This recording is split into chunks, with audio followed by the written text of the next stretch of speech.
মুহূর্তে মার্কিন যুক্তরাষ্ট্র ইরানের বাড়ির সামনে মধ্যপ্রাচ্যে তাদের সবচেয়ে বড় সামরিক প্রস্তুতি সম্পন্ন করেছে। এই প্রস্তুতি এবং এই মহড়া আমেরিকা ভেনেজুয়েলার সামনে তাদের যুদ্ধজাহাজ, তাদের সেনাবাহিনী, বিমান বাহিনী দিয়ে যে প্রস্তুতি করেছিল তার চেয়ে অনেক বড়, তার চেয়ে অনেক বেশি। এই বিষয়টি নিয়ে দম্ভ করে মার্কিন প্রেসিডেন্ট ডোনাল্ড ট্রাম্প আজকে যে কথা বলেছেন তার ভাষায় বিগ আর্মাডা বিগ আর্মাডা এখন ইরানের কাছে। President Donald Trump says in an interview the United States now has a big armada next to Iran. অর্থাৎ ইরানের পাশে অনেক বড় একটি সামরিক শক্তি প্রস্তুত আছে। তবে ইরানের কাছে পাঠানো আমেরিকার রণতরী আব্রাহাম লিঙ্কনকে মোটেও ভয় পাচ্ছে না ইরান, বরং ইরান এই আব্রাহাম লিঙ্কনের উপর দিয়ে তাদের ড্রোন উড়িয়ে নিয়ে গিয়েছে। নিখুঁত ছবি ধারণ করেছে আমেরিকার এয়ারক্রাফট ক্যারিয়ারের, এবং সেই এয়ারক্রাফট ক্যারিয়ারকে কিভাবে জয় বাংলা করে দিতে হয় তার স্ট্র্যাটেজিও তারা প্রচার করেছে। ইরানের প্রচারিত একটি ড্রোন ভিউ থেকে দেখা যাচ্ছে তারা আমেরিকার এয়ারক্রাফট ক্যারিয়ারের উপর দিয়ে নিঃশব্দে তাদের ড্রোনকে উড়িয়েছে এবং পিন পয়েন্ট ভাবে দেখেছে আমেরিকার এয়ারক্রাফট ক্যারিয়ারে কি আছে। ইরানি জেনারেলরা এখন নতুন করে হিসাব করছে। ইরানি জেনারেলরা যে নজরদারি করছে আমেরিকার এয়ারক্রাফট ক্যারিয়ারকে, সেই বিষয়েও আমাদের কাছে বিশেষ ছবি, ভিডিও এসেছে। আজকের লাইভে আমাদের সাথেই থাকুন, অনেক গুরুত্বপূর্ণ জিনিস দেখাবো ইনশাল্লাহ। প্রিয় দর্শক, ইরানের নৌবাহিনীর জেনারেলরা এইভাবে আমেরিকার এয়ারক্রাফট ক্যারিয়ারকে দেখছে। তবে আজকের নিউজে আমরা আরো গুরুত্বপূর্ণ যে বিষয়টি জানাবো সেটি হলো, এবার ইরান পাল্টা এয়ারক্রাফট ক্যারিয়ার মোতায়েন করেছে হরমুজ প্রণালীতে। ইরানের বাঘেরি নামক এই এয়ারক্রাফট ক্যারিয়ারের সম্পর্কেও জানাবো, কি আছে তাতে সেগুলো দেখাবো। কে কোথা থেকে আমাদের লাইভে যুক্ত হয়েছেন কমেন্টে জানাতে পারেন। এই মুহূর্তে মার্কিন যুক্তরাষ্ট্র যে কোনো সময় ইরানের উপর প্রিসাইজ মিলিটারি অ্যাটাক করতে পারে। এই সম্ভাবনার ভেতরেও ডোনাল্ড ট্রাম্প দুটি নতুন সম্ভাবনার কথা বলেছেন। একটি বলছে যে আমরা ইরানে হামলা করতে পারি, আবার বলছে ইরান আমাদের সাথে আসলে একটা ডিল করতে চায়। ট্রাম্প বলতে চাইছে যে ইরান তাদের তেল গ্যাসগুলো যেন আমেরিকার হাতে তুলে দিতে চায়। আসলে আমেরিকার উদ্দেশ্য কি সেই বিষয়ে মুখ খুলেছেন ইরানের প্রেসিডেন্ট মাসুদ পেজেশকিয়ান। তিনি বলেছেন আমেরিকা, ইউরোপ, পশ্চিমাদের মোটেও কোনো মাথা ব্যথা নেই ইরানের জনগণ খেয়ে আছে না না খেয়ে আছে।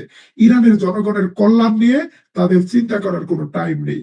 তাদের একটাই ধান্দা, সেই ধান্দা হলো ইরানের তেল, ইরানের গ্যাস, ইরানের খনিজ সম্পদকে নিয়ন্ত্রণে নেয়া। এই আমেরিকানরা যারা ইরানে কয়েক হাজার মানুষ নিহত হওয়াতে অনেক মানবাধিকারের কথা বলছে, এই ইউরোপিয়ান সরকারগুলো যারা ইরানের বিক্ষোভকারীদের প্রকাশ্যে সাপোর্ট দিয়েছে, তারাই কিন্তু গাজার মানুষের বিরুদ্ধে মানবাধিকার লঙ্ঘনের সময় মুখে তালা দিয়ে বসেছিল। তারাই কিন্তু গাজার গণহত্যাকারীদেরকে প্রকাশ্যে সাপোর্ট দিয়েছে, অস্ত্র দিয়েছে, অর্থ দিয়েছে। তারা ইরানে এসে মানবাধিকারের ফেরেওয়ালা সেজেছে। তিনি পশ্চিমাদের ডাবল স্ট্যান্ডার্ডকে উলঙ্গ করে প্রকাশ করে দিয়েছেন সারা বিশ্বের মানুষের সামনে। প্রিয় দর্শক, আজকের লাইভে আমরা অনেকগুলো চাঞ্চল্যকর তথ্য জানাবো। তার মধ্যে সবচেয়ে ন্যাক্কারজনক ঘটনা ঘটিয়েছে মার্কিন যুক্তরাষ্ট্রের টাইম ম্যাগাজিন। শতবর্ষ পুরাতন এই ম্যাগাজিনটি নির্লজ্জ মিথ্যাচার করেছে ইরানের বিরুদ্ধে। ইরানের গত 8-9 জানুয়ারির বিক্ষোভে 30,000 ইরানিকে হত্যা করা হয়েছে বলে যে ন্যারেটিভ তারা তৈরি করেছে তা পুরোপুরি মিথ্যা প্রমাণ হয়েছে। তারা একটা মিথ্যা ন্যারেটিভ দাঁড় করানোর জন্য জার্মানিতে থাকা একজন ইরানি নাগরিক, সরকার বিরোধী ইরানি নাগরিক, যার সাথে রেজা শাহ পাহলভির ঘনিষ্ঠ সম্পর্ক, তাকে একজন ইরানের স্বাস্থ্য মন্ত্রণালয়ের কর্মকর্তা পরিচয় দিয়ে সারা বিশ্বের মানুষকে ধোঁকা দিয়ে তার মাধ্যমে প্রচার করেছে ইরানে 30,000 মানুষ নিহত হয়েছে। পরবর্তীতে অনুসন্ধানী প্রতিবেদনে দেখা গিয়েছে এই ব্যক্তি ইরানেও থাকে না, এই ব্যক্তি ইরানের কোন স্বাস্থ্য মন্ত্রণালয়ের কর্মকর্তা না, এই ব্যক্তি জার্মানিতে থাকে এবং তার সাথে আপনারা ছবি দেখছেন রেজা শাহ পাহলভীর ঘনিষ্ঠ সম্পর্ক। এই ধরনের বানোয়াট বাংলাদেশের জনকণ্ঠ 71 টিভি মার্কা সংবাদ তৈরি করেছে টাইম ম্যাগাজিন। আপনি কাকে বিশ্বাস করবেন? বিশ্ব মিডিয়া, আমেরিকান মিডিয়া ইরানের প্রসঙ্গ আসলে কতটা বায়াসড হতে পারে তার একটা টেক্সট বুক এক্সাম্পল হয়ে থাকবে এই ঘটনাটি। সে কারণে আমরা পশ্চিমা মিডিয়ার ফটোকপি নয়, বরং আমরা আমাদের বিভিন্ন অল্টারনেটিভ সোর্স থেকে সংবাদ সংগ্রহ করে বাংলা ভাষার পাঠকদের জন্য প্রতিদিন ইরান, আমেরিকা এবং মধ্যপ্রাচ্য বিষয়ক নির্ভরযোগ্য বস্তুনিষ্ঠ সংবাদ পরিবেশনের চেষ্টা করে যাচ্ছি। তুর্কি পিডিয়া নিউজ থেকে আপনাদের কাছে আমরা প্রতিদিন লাইভে আসছি। যারা ইরানের নির্ভরযোগ্য সংবাদ জানতে চান তারা এই চ্যানেলটি সাবস্ক্রাইব করতে পারেন। প্রিয় দর্শক, আমেরিকা আজকে বলছে তারা ইরানের সরকারের যারা বিক্ষোভকারীদের হত্যা করেছে তাদের বিরুদ্ধে একটা প্রিসাইজ অ্যাকশন চালাবে। যদি 2000 মানুষকে হত্যার জন্য ইরানের সরকারের বিরুদ্ধে অভিযান চালানো হয়, তাহলে গাজায় যারা 70,000 মানুষকে হত্যা করেছে, আজকে নতুন মানবাধিকার রিপোর্ট এসেছে গাজায় 2600 পরিবার আছে যাদের পরিবারের একজন মানুষকে জীবিত রাখা হয়নি, এবং গাজায় আরো কয়েক হাজার পরিবার আছে যাদের পরিবারের সবাইকে হত্যা করা হয়েছে, শুধু একজন বেঁচে আছে। যেই সরকার এই ঘটনা ঘটেছে তাদের ব্যাপারে কি সিদ্ধান্ত নেবে আমেরিকা? তারা আবার আমেরিকার বন্ধু। প্রিয় দর্শক, আমরা আপনাদেরকে গুরুত্বপূর্ণ একটি তথ্য জানাবো, সেটি হলো হরমুজ প্রণালীর আশেপাশে ডোনাল্ড ট্রাম্প এবং আমেরিকা পরিকল্পনা করেছে ইরানকে দুর্বল করতে, খামেনি সরকারকে দুর্বল করতে এবার ইরানের বিরুদ্ধে নৌ অবরোধ দেওয়ার বিকল্প নিয়ে তারা ভাবছে। অর্থাৎ ইরানের তেল পৃথিবীর কোনো দেশে রপ্তানি করতে দিবে না, ইরানের পণ্য রপ্তানি করতে দিবে না। বিশেষ করে ইরানের তেল চীন কিংবা রাশি অন্য কোনো দেশে যাওয়ার সময় সেগুলোকে আটক করবে, ঠিক যেমনটা আটক করেছিল ভেনেজুয়েলার তেল গ্যাস। কিন্তু বিষয়টা হলো ইরানের বিরুদ্ধে এই অবরোধকে আমেরিকা দিতে পারবে? আমেরিকার এই অবরোধ কি কাজে দিবে? এই জায়গায় আমেরিকার জন্য 3টি বড় চ্যালেঞ্জ রয়েছে। ইরানের হাতে অন্তত 2টি প্রণালীর নিয়ন্ত্রণ আছে, একটি হরমুজ প্রণালী আর একটি বাবেল মানদেব প্রণালী। বাবেল মানদেব প্রণালীতে কিভাবে হুতিরা আমেরিকান, ইসরায়েলি, পশ্চিমা জাহাজগুলোকে জয় বাংলা করে দিয়েছিল সেই সংবাদ আপনাদেরকে আমরা তুর্কিপিডিয়া থেকে বারবার দেখিয়েছি। এখন হুতিরা বলছে যদি ইরানের বিরুদ্ধে হামলা হয় আমরা নিরপেক্ষ ভাব ধরে বসে থাকবো না, আমরা আমাদের অ্যাকশন শুরু করব। আজকে হিজবুল্লাহর প্রধান বলেছে যে ইরানের বিরুদ্ধে হামলা হলে আমাদের কোনো নিরপেক্ষ হওয়ার সুযোগ নেই। বাবেল মানদেব প্রণালী চলে গেল, এবার আসুন হরমুজ প্রণালী। ইরান কি করতে পারে?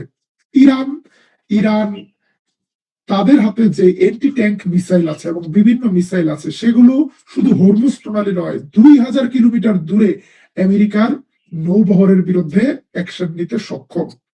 এখানে আপনাদেরকে একটি মানচিত্র দেখাচ্ছি। যদি ইরানের বিরুদ্ধে অবরোধ দেয় তাহলে এই হরমুজ প্রণালী বন্ধ করে দিলে এই প্রণালীর তীরে সংযুক্ত আরব আমিরাত, বাহরাইন, কাতার, সৌদি আরব, ইরাক, কুয়েত সবগুলো দেশের তেলের জাহাজগুলো এই দিক থেকে যায়। ইরানের উপর হিট হলে ইরান তখন পাল্টা ব্যবস্থা নিতে পারে। তার চেয়েও বড় কথা, ইরান বলছে যে যদি তাদের দেশে হামলা হয়, তাদের উপরে হামলা হয়, তাহলে তারা সোয়ার্ম অ্যাটাক করতে পারে আমেরিকার এয়ারক্রাফট ক্যারিয়ার এবং নৌবহরের উপরে। যদি অল্প কয়েক মিনিটের ব্যবধানে ঝাঁকে ঝাঁকে শত শত মিসাইল আসে, ড্রোন আসে এবং সোয়ার্ম ড্রোন আসে, আমেরিকার বাপের ক্ষমতা নেই তাদের এয়ারক্রাফট ক্যারিয়ারকে রক্ষা করতে। তাদের এন্টি মিসাইলের একটা ক্যাপাসিটি আছে। যদি ইরানের ড্রোনের সংখ্যা বিয়ন্ড ক্যাপাসিটি হয়ে যায় তখন কি অবস্থা হবে আমরা একটি অ্যানিমেশন ভিডিওতে দেখাচ্ছি।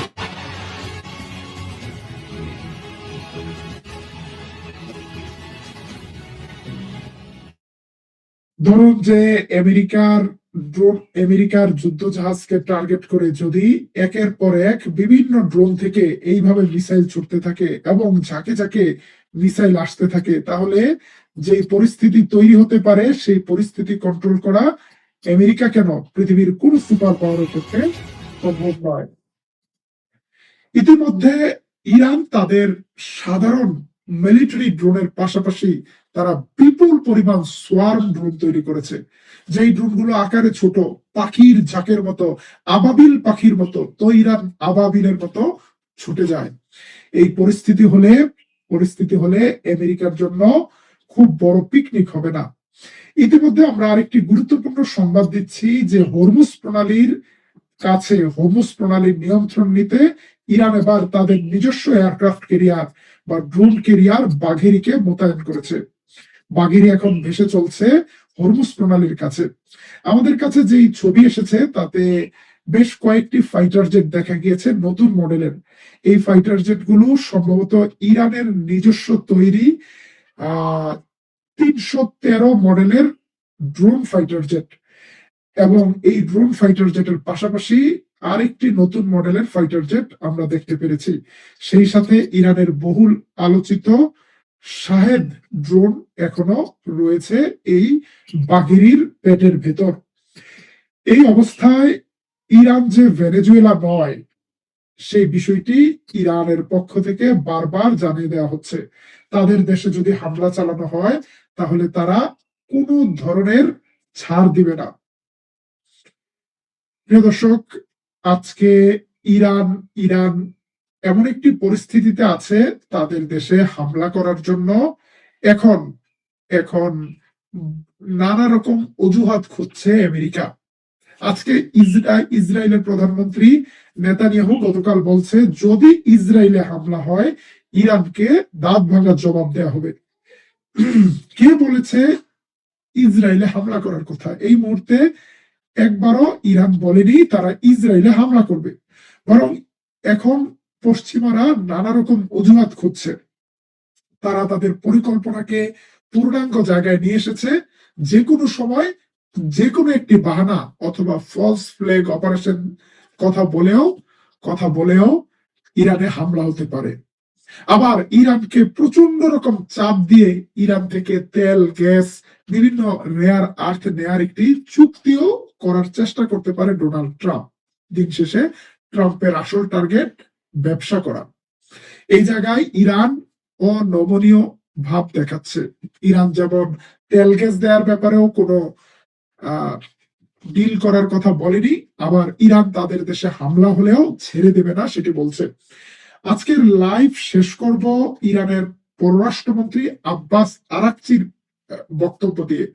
আব্বাস আরাকচি বলছেন যে আমাদের কাছে আমেরিকা যে প্রস্তাব দিয়েছে জিরো এনরিচমেন্ট, অর্থাৎ আমাদের পারমাণবিক সমৃদ্ধকরণকে জিরো পর্যায়ে নিয়ে আসতে হবে, এবং আমাদের যতটুকু সমৃদ্ধ করেছি সেটা ইরানের বাইরে দিয়ে আসতে হবে, অন্য কাউকে হস্তান্তর করতে হবে।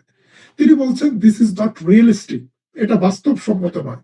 আমরা যদি পারমাণবিক সমৃদ্ধকরণ জিরো করি তাহলে আমরা এটা দিয়ে কি করব? আমরা যদি বোমা নাও বানাই, আমাদের তো মেডিকেলে, এগ্রিকালচারে, ইন্ডাস্ট্রিতে নিউক্লিয়ার টেকনোলজি ব্যবহার করতে হবে। তিনি বলছেন আমেরিকান প্রস্তাব অবাস্তব, এবং আমেরিকার দ্বিতীয় যে প্রস্তাব সেই প্রস্তাব হলো ইরানের মিসাইল ডিফেন্সকে ডিঅ্যাক্টিভেট করা, নষ্ট করে ফেলা। তিনি বলেছেন এই বিষয়ে কোনো আলোচনা হবে না, নো ডিসকাশন, এটা নেগোশিয়েবল কোনো টপিক নয়, এই বিষয়ে আমরা কোনো আলোচনা করব না। প্রিয় দর্শক, আমেরিকার চাপে, আমেরিকার কথা শুনে সাদ্দাম হোসেন একটা ভয়ঙ্কর ভুল করেছিল। তাদের হাতে থাকা ইরাক তাদের স্কাড ক্ষেপণাস্ত্রগুলো একটা একটা করে নিষ্ক্রিয় করেছিল। এটা ছিল লং রেঞ্জের মিসাইল। এই মিসাইলগুলোকে নিষ্ক্রিয় করার পর আমেরিকা কি ইরাককে ছেড়ে দিয়েছিল? সাদ্দাম হোসেনকে কি ছেড়ে দিয়েছিল? যুক্তরাজ্য কি দয়া দেখিয়েছিল? ইরানের কি উচিত আমেরিকার প্রস্তাব শুনে তাদের মিসাইল ডিফেন্স গুলোকে নিষ্ক্রিয় করে ফেলা? যদি তারা নিষ্ক্রিয় করে ফেলে, আমেরিকা ইসরায়েল কি ইরানকে ছেড়ে দিবে? ইরানের ইসলামী সরকারকে ছেড়ে দিবে? কি মনে হয়? আপনাদের মতামত জানাতে পারেন আমাদের কমেন্ট বক্সে। তবে দীর্ঘদিনের অভিজ্ঞতা সম্পন্ন লিডার আয়াতুল্লাহ আলী খামেনি সাদ্দামের মতো ভুল করবে বলে আমাদের কাছে মনে হয় না।